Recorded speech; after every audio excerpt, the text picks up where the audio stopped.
Всем доброй ночи. Еще раз. Сейчас показываю вам ритуал защиты. Ритуал защиты называется под покровительством ведьмы. Сейчас я очищу немножко. Дело в том, что в определенном королевстве, в тридевятом царстве дураков,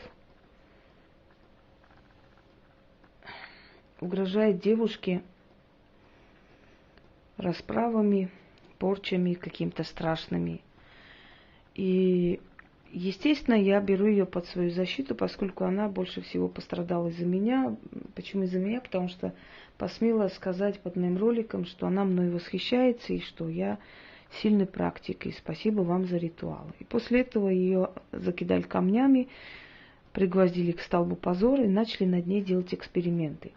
Естественно, я знаю, что это люди, которые не владеют ни знаниями, ни силой, ни особо-то мозгами, но я хочу все-таки провести этот ритуал, знаете, для чего?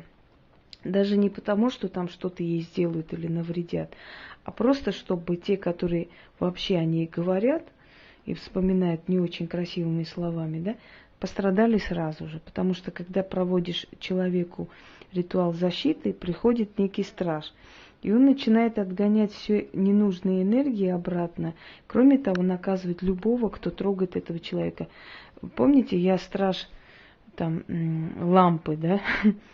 Вот страж человека, если грубое сравнение, ну, в любом случае подходит. Страж человека, которого вызвали для него, чтобы он его защитил, точно так же реагирует. Он будет наказывать любого, кто на вас что-то сказал.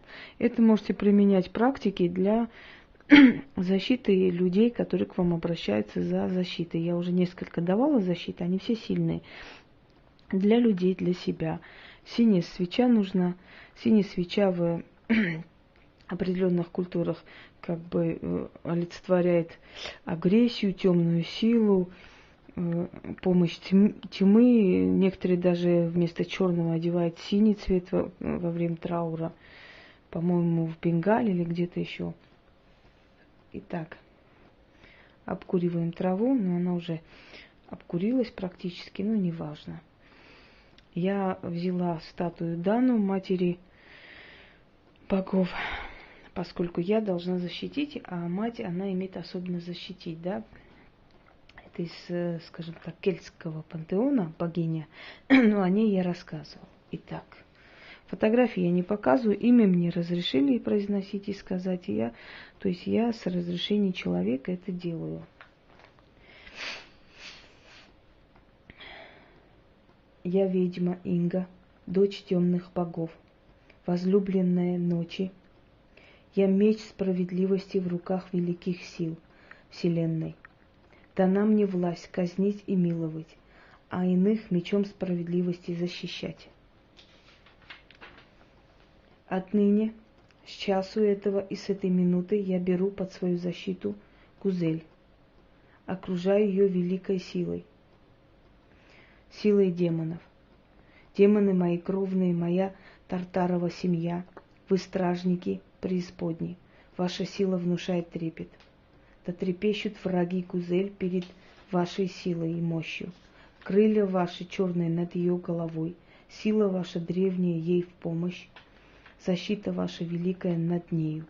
Кто против нее слово скажет, али делом сотворит, кто имя ее на расстане скричит, бесам да чертям ее предложит, у того с глаз слепни, ухо оглохни, язык онемей, сердце лопни, ноги отнимайтесь, в могилу свестись, саваном накрыться, пропасть да сгинуть. Есть на Мугай море камень на латырь. Кто тот камень загрызет, тот мое слово и перебьет. Защита демонов отныне с тобою навеки заклята.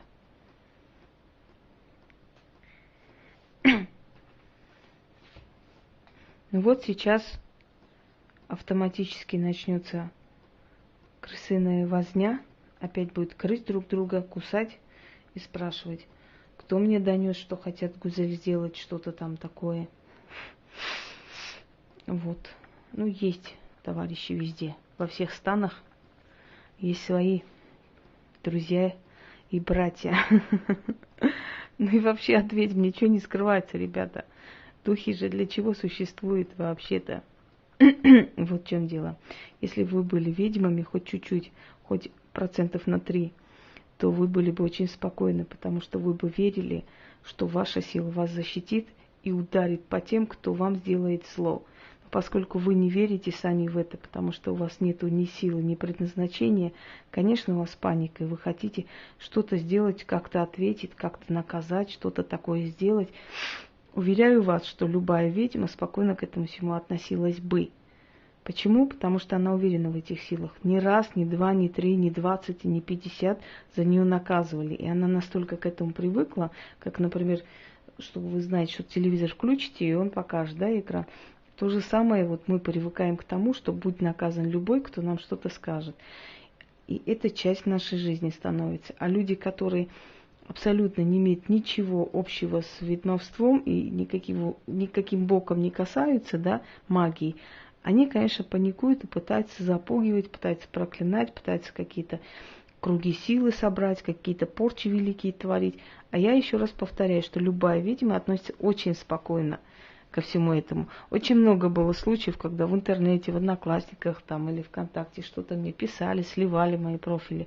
И они сами исчезли. Я даже не искала их и не интересовалась, кто они были, что они были. Я очень спокойно ко всему этому относилась, потому что я настолько знаю свои силы, я настолько знаю, какие они сильные и могущественные, настолько часто они меня защищали. Последний момент, ребята, последний момент помогали. Даже были случаи в моей жизни настолько страшные и отчаянные. И в последний момент помогали всем. И деньги шли, и помощь шла, и решение проблем шла, и все заканчивалось. То есть я хочу вам сказать, что, собственно говоря, вот так вот.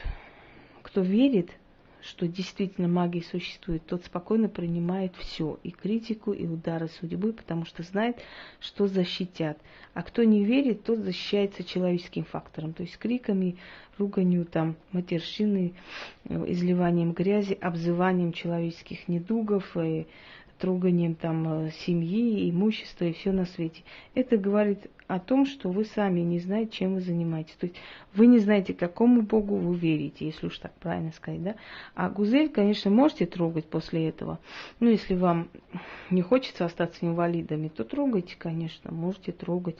Просто после такой защиты любое слово, сказанное в ее сторону, любое движение в ее сторону будет очень сильно наказываться с определенных сил. И, ну, просто я боюсь, как бы по больницам не полежала половина вашего царства, государства. Так что удачи вам, ребята, ребятушки. Всего доброго.